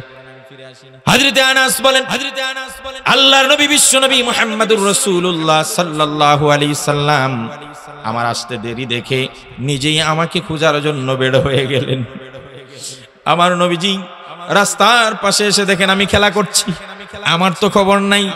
আমার নবীজি চিন্তা করলেন এই মুহূর্তে যদি আনাসকে ডাক দিয়ে নিয়ে আসি, ছোট্ট মানুষ, খেলা বিঘ্নিত হবে, ডিস্টার্ব হবে, মনে কষ্ট হবে। ছোট মানুষের খেলার ডিস্টার্ব দিয়ে লাভ নাই, বরং আমি নিজে দাঁড়ায় অপেক্ষা করি যতক্ষণ আনাস নিচ থেকে ফিরে না আসবে, ততক্ষণ আমি আমার আনাসকে ডিস্টার্ব করব না। ও মিয়ারা, নবীর আদর্শ এগুলো বর্ণনা করো না, এগুলো বর্ণনা করো, মানুষের মন জয় করো। কি উঠাই খালি গালিগালাজ, গালিগালাজ করবেন না। সিবাবুল মুমিনে ফুসুক। হযরত আনাস বলেন নবীজি কতক্ষণ দাঁড়িয়ে আছেন আমি জানি না। হঠাৎ করে পিছন দিকে আমার চেহারা পড়ল, তাকিয়ে দেখি আখির জামানের পয়গম্বর, দু জাহানের বাদশা সাইয়্যিদুর রাহমা রাহমাতুল লিল আলামিন আমার দিকে তাকিয়ে আছে দাঁড়িয়ে। হযরত আনাস বলেন আস্তে ভয়ে ভয়ে আমি নবীজির কাছে গেলাম, আমার নবীজির চোখের দিকে তাকালাম, কিন্তু বেশিক্ষণ আমি তাকিয়ে থাকতে পারলাম না। ভয়ে আস্তে করে আমি মাথাটা নিচের দিকে, চোখটা অবনত করে দাঁড়িয়ে থাকলাম। দেখি নবীজি কি করেন, আমাকে মারেন না, গালি দেন না, কিছু করেন কিনা। হযরতে আনাস বলেন কয়েক মুহূর্ত চলে গেল, আমি চিন্তায় পড়ে গেলাম, নবীজি তো কিছুই বলছেন না, আমাকে মারছেন না, আমাকে গালিও দিচ্ছেন না। তবে কি নবীজি আছেন না গেছেন একটু টেস্ট করা দরকার। সাইয়্যিদুনা আনাস রাদিয়াল্লাহু তাআলা আনহু বলেন আমি যখন দ্বিতীয়বার মাথা উঠে আমার নবীর চেহারার দিকে তাকালাম, চার চোখের যখন মিলন হলো, যুগল চোখ যখন মিলন হলো, আমার দুই চোখ বিশ্ব নবীর দুই চোখের দিকে যখন পড়লো, আমার দিকে তাকিয়ে আমার নবীজি ঠোঁটটাকে আলতু বাঁকা করে এমন সুন্দর করে একটা মুস্কি হাসি দিলেন। আমার এই মুস্কি হাসির শাসন মৃত্যু পর্যন্ত ভুলে যাই নাই। গালিও না, বকাও না, শুধু তাকিয়ে একটু মুস্কি। মাঝে মাঝেই দৌড় প্রতিযোগিতা লাগাই দিতেন। আয়েশা চলো তো দৌড় দেই। রাত্রে সবাই ঘুমিয়ে গেছে, চন্দ্রিমা রাত, ওই যে গাছ দেখা যায়, দৌড় দাও দেখি কে আগে ছুঁইতে পারে। সুবহানাল্লাহ, সুবহানাল্লাহ। হযরত আয়েশা রাদিয়াল্লাহু তাআলা আনহা বলেন আমাকে নিয়ে নবীজি দৌড় দিলেন। আমি মনে মনে চিন্তা করতেছিলাম আমি তো হালকা পাতলা একটা কম বয়সী মেয়ে, আমি হালকা পাতলা কম বয়সী মেয়ে, আমি দৌড়ে আগে চলে যাব। কিন্তু বিশ্বাস করুন দুনিয়াবাসী, আমার নবীজির গায়ে জান্নাতি এত 100 পুরুষের শক্তি আল্লাহ দান করেছেন। আল্লাহর নবীর সঙ্গে দৌড় প্রতিযোগিতা দিয়ে আমি পারি নাই, আমার আগে আগে বিশ্বনবী দৌড়িয়ে গাছ পর্যন্ত চলে যায়। দৌড় দিছিলেন কি আয়েশার মন খারাপ করার লাগে না খুশি করার জন্য? এখন যখন হেরে গেছে তখন খুশি হয়েছে না? হারলে তো সবাই বেজার হয় মিয়া, যত বড় যাই হোক। কারণ আয়েশা দৌড়ে হেরে খুশি হইব দূরের কথা, মন আরো কি হয়েছে, বেজার হয়েছে, পারলাম না। কোন কোন রিওয়ায়াত আছে ওই দিনই আবার রিটার্ন দৌড় দিছে, আর কোন কোন রিওয়ায়াত আছে অন্য দিন আরেকদিন দৌড় দিছে। আমার নবীজির ওই কথা মনে আছে যে আয়েশা আমার সঙ্গে দৌড় প্রতিযোগিতায় পারে নাই, তাহলে আয়েশার মন বেজার, আজকে তাকে খুশি করতে হবে। আম্মা জান আয়েশা রাদিয়াল্লাহু তাআলা আনহা বলেন, দ্বিতীয়বার আবার যখন বিশ্বনবীর সঙ্গে আমি দৌড় দিলাম, ওই দিন আমার নবীকে পিছনে ফেলে আমি দৌড়ে ফার্স্ট হয়ে গেলাম। আম্মা জান আয়েশা বলেন, ওই দিন নবীজিকে বললাম, এটা কিন্তু ওই দিনের প্রতিশোধ। ওই দিন আমি আপনার সঙ্গে পারি না, আজকে কিন্তু আমি পারছি। আম্মা জান আয়েশা রাদিয়াল্লাহু তাআলা আনহা পরে বলেন, আমি পরে বুঝতে পারছি আসলে আমি পারি নাই, নবী ইচ্ছা করে হেরেছেন যাতে করে আমার মন খুশি হয়ে যায়। সুবহানাল্লাহ বলবেন না? সুবহানাল্লাহ। এটা ছিল রাসূল করিম সাল্লাল্লাহু আলাইহি ওয়াসাল্লামের উসওয়ায়ে হাসানা, উত্তম আদর্শ, উত্তম চরিত্র। ছোট্ট একটা কথা বলে আমি কথার ইতি টানবো। আজকে আমার নবীর চরিত্র নিয়ে অনেকে অনেক বাজে কথা বলে। এই পৃথিবীতে মুসলমান কেন, এই পৃথিবীতে সমস্ত বেঈমান কাফের মুশরিকটা পর্যন্ত বিশ্বনবীর চরিত্রের সার্টিফাই করেছেন, সার্টিফিকেট দিয়েছেন। আমেরিকার একজন লেখক আছে, গুগলে আপনারা সার্চ করবেন, এই লেখকের নাম হলো মাইকেল এইচ হার্ট। কি নাম? Michael H heart. ধর্ম হিসাবে সে মুসলমান নয়, খ্রিস্টান। দেশ হিসাবে আমেরিকার নাগরিক। মাইকেল এইচ হার্ট এই লেখক পৃথিবী বিখ্যাত 100 মনীষীর জীবনী লিখবেন বলে সিদ্ধান্ত নিয়েছে। সারা পৃথিবীতে বেছে বেছে 100 মনীষীর জীবনী এক জায়গায় করছে, যেখানে সাইয়্যিদুনা আদম আলাইহিস সালামের জীবনী আছে, ঈসা আলাইহিস সালামের জীবনী আছে, মুসা আলাইহিস সালামের জীবনী আছে, সক্রেটিসের জীবনী আছে, আইনস্টাইনের জীবনী আছে, ইত্যাদি ইত্যাদি। বড় বড় আব্রাহামের জীবনী আছে, বড় বড় যত মনীষী আছে তাদের জীবনী আছে। 100 জীবনী এক জায়গায় করে যেদিন মোড়ক উন্মোচন হবে, সমস্ত সায়েন্টিস্ট, দার্শনিক, কবি, সাহিত্যিক সবাইকে একটা কনফারেন্স হলের মধ্যে এক জায়গায় করার পরে সবার হাতে হাতে ওই জীবনী সম্বলিত বইটা দিছে। যেই বইয়ের মধ্যে কয়জনের জীবনী আছে? জাতাপাতা 100 জন না, সারা পৃথিবী থেকে বেছে বেছে 100। এখন সবাই যখন বই হাতে পাইছে, ফিতা কাটা হইলো, বই খুলছে। বই খোলার পরে মানুষ সবার আগে যেটা দেখে সেটা হলো বইয়ের সূচিপত্র দেখে। ওই দেখি তো সূচির মধ্যে কোন কোন মানুষ স্থান পাইছে, বিখ্যাত মনীষী 100 জন। সবার চোখ কপালে উঠে গেছে, সবার আগে যেই নাম সেই নামটা মুহাম্মদ সাল্লাল্লাহু কয় না, খুশি না বেজার? আচ্ছা, সবাই দেখলো মুহাম্মদের নাম। তখন তার দুস্তরা বন্ধুরা প্রশ্ন করলো, তুমি তো খ্রিস্টান, তুমি তো মুসলমান নও, তোমার নবী ঈসা আলাইহিস সালাম আর মুহাম্মদ হইল ভিন্ন ধর্মের নবী, তাহলে তোমার নবীর নামে কেন 1 নম্বরে না এনে মুহাম্মদের নাম 1 নম্বরে আনলে কেন? আমেরিকার কোন বাদশাহ, কোন শাসকের নাম না এনে আরবের একজনের নাম আনলে কেন? মুহাম্মদের নাম কেন 1 নম্বরে? এই প্রশ্ন যখন বলল, তখন ওই মাইকেল এইচ হার্ট বলেছিল, ও আমার দুস্থ বন্ধুরা, সারা পৃথিবীর 100 মনীষীর জীবনী এক জায়গায় করতে গিয়ে আমার অনেক পরিশ্রম হয়েছে। খুঁজে খুঁজে আমি প্রথমে 100 জন মানুষ বাইর করেছি, 100 জন মানুষের জীবনী বাইর করেছি, বারবার লেখাপড়া করে সুন্দর করে 100 মানুষের জীবনী সাজাইছি। এবার যখন সূচি ক্রমবিন্যাস করব, 1, 2 কাকে দেওয়া যায়, 1 নম্বর কাকে দিব, এটা নিয়ে আমি টেনশনে পড়ে গেলাম। কাকে 1 নম্বরে রাখা যায়, আমি সবার জীবনী তালাশ করেছি। আবার প্রত্যেকটা মানুষের জীবনীতে কোনো না কোনো জায়গায় ভুল করেছে। কারো জীবনীতে 100 জায়গায় ভুল আছে, কারো জীবনীতে 50 জায়গায় ফলস করেছে, কারো জীবনীতে 20 জায়গায় ডিস্টার্ব আছে, কারো জীবনীতে 2 নম্বরই আছে। এইভাবে যতজনের জীবনীতে 2 নম্বরই আর দুর্বলতার ভুল আছে, ওই ভুলগুলো আমি লাল কালি দিয়ে আমি এইভাবে কাটতে থাকলাম, দাগ দিতে থাকলাম। এইভাবে সবার জীবনীতে 1টা 2টা 5টা 10টা করে দাগ দিতে পেয়েছি। কিন্তু আমার দোস্ত আর বন্ধুরা, একজন মানুষ এমন পেয়েছি যার জীবনীর আমি মাথার চুল থেকে পায়ের নখ পর্যন্ত ভালো করে খেয়াল করেছি।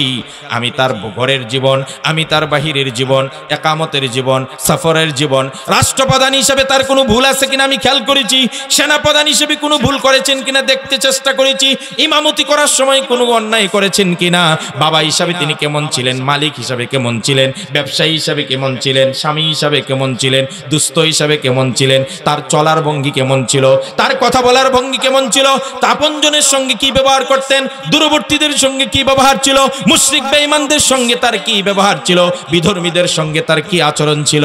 এইভাবে তার শিশুকাল, তার কৈশোরকাল, তার শৈশবকাল, তার যৌবনকাল, তার বৃদ্ধকাল, আবাল বৃদ্ধ বনিতা যত কাল হতে পারে, তার প্রত্যেকটা অঙ্গ প্রত্যঙ্গের বিবরণ আমি পড়েছি, শামাইল তিরমিজিতে পড়েছি।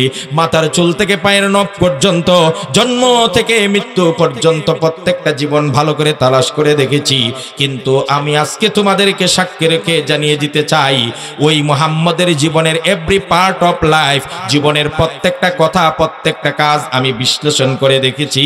তার জীবনে 100, 200, 500 আর 50, 20টা কালি দেব, লাল কালির দাগ দিব দূরের কথা, ওই মানুষটার জীবনে একটা লাল কালির ফোঁটাও দিতে পারি নাই।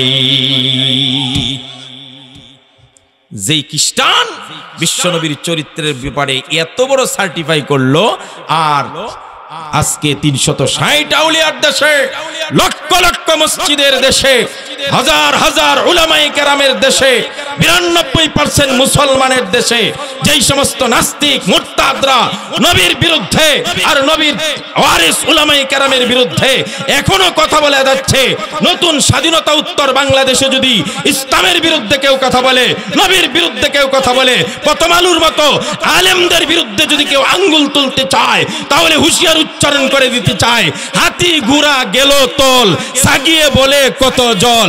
এই প্রথম আলু, এই যুগান্তর পত্রিকা, জেনে রাখো তোমাদের বাপ দাদারা 17 বছরের তাকতে তাউস রেখে পালিয়ে যেতে বাধ্য হয়েছে, আর এখনো তোমরা এত বড় ইসলামের বিরুদ্ধে কথা বলো, আলেমদের বিরুদ্ধে কথা বলো। মনে রাখবা, আলেমরা যদি আবার আঙ্গুল উত্তোলন করে তোমাদেরকে পিষে রাজপথে মেরে ফেলবে। কথা বলে ঠিক কিনা? সরকারের কাছে উদাত্ত আহ্বান জানাবো, আমরা সুন্নি ওয়াহাবি এ দল বি দল সব দলের মুসলমান মিলে এই কথা দাবি জানাচ্ছি, প্রথম আলোর পত্রিকাকে সিলগালা করতে হবে, অফিস বন্ধ করতে হবে, মুসলমানদেরকে তাদের পত্রিকা বয়কট করতে হবে, এর সব সাংবাদিকের সার্টিফিকেটকে বন্ধ করে দিতে হবে। কথা বলে ঠিক কিনা? আরেকটা কথা বলি শেষ, বিশ্বনবীর সিরাত আলোচনা করবে বিশ্ববিদ্যালয়ে, এখানে অনুমতি নাই। আর দুর্গা পূজায় সাজাইয়া মন্দির কইরা, দুর্গা তৈরি কইরা তারা সেখানে আলোকসজ্জা করে বিশ্ববিদ্যালয়ের হলের মধ্যে অনুষ্ঠান করে। আমি বৈষম্য বিরোধী ছাত্র এবং তাদের অভিভাবক এবং প্রতিনিধি মাহমুদ এবং আরেকজন আছে নাহিদ, এই দুই উপদেষ্টাকে বলতে চাই, দেশটা নতুন করে স্বাধীন করার যেমন তোমাদের অবদান ছিল, যেমন ছাত্রদের পরিশ্রম ছিল, রক্তের বিনিময়ে যেমন স্বাধীন হয়েছে তোমাদের, ঠিক তোমাদের সাথে এই দেশের আলেমদের ভূমিকাও কম ছিল না, মুসল্লিদের ভূমিকাও কম ছিল না, হেফাজত ইসলামের কর্মীদের ভূমিকা কম ছিল না, মামুনুল হক আর সৈয়দ ফয়জুল করিমের অগ্রণী ভূমিকার কারণে তোমরা কিন্তু স্বাধীন করতে পেরেছো সহজভাবে। সুতরাং মনে করবা একদিনেই এই সরকারের পতন হয় নাই, দীর্ঘ 17 বছর শাপলাতে আমরা রক্ত দিয়েছি, 17 বছর মোদি বিরোধী আন্দোলনে আমরা রক্ত দিয়েছি, আলেমরা জেল খেটেছে, রিমান্ড করেছে। সুতরাং ইসলামের অবদান, আলেমদের অবদান যদি কেউ ভুলে যায়, তাহলে কিন্তু আবার স্বাধীনতার জন্য ডাক দেওয়া হবে। সুপ্রিয় ভাইয়েরা, আমার কথা শেষ, আমার ভাই চলে আসছে। আমার লাস্ট মেসেজ এটাই ছিল, লাকাদ কানা লাকুম ফি রাসূলিল্লাহি উসওয়াতুন হাসানা। আমি আরেকটা আয়াত পড়েছিলাম, আশিদ্দাউ আলাল কুফার রুহামাউ বাইনাহুম। নাস্তিকের বিরুদ্ধে, কাফের বেঈমানের বিরুদ্ধে, ব্লগারের বিরুদ্ধে, নবীর দুশমনদের বিরুদ্ধে আমরা শক্তভাবে, মজবুতভাবে হুঙ্কার দিয়ে মাঠে থাকবো, কিন্তু পরস্পর মুসলমান নরম দিল হব, রুহামাউ বাইনাহুম, আমরা ভাই ভাই হয়ে চলবো, আর নবীর চরিত্র সবার মধ্যে বিলীন করে দিব। আল্লাহ আমাদের সবাইকে তৌফিক দান করুন। সকলে বলছে আমিন ওয়া আখির।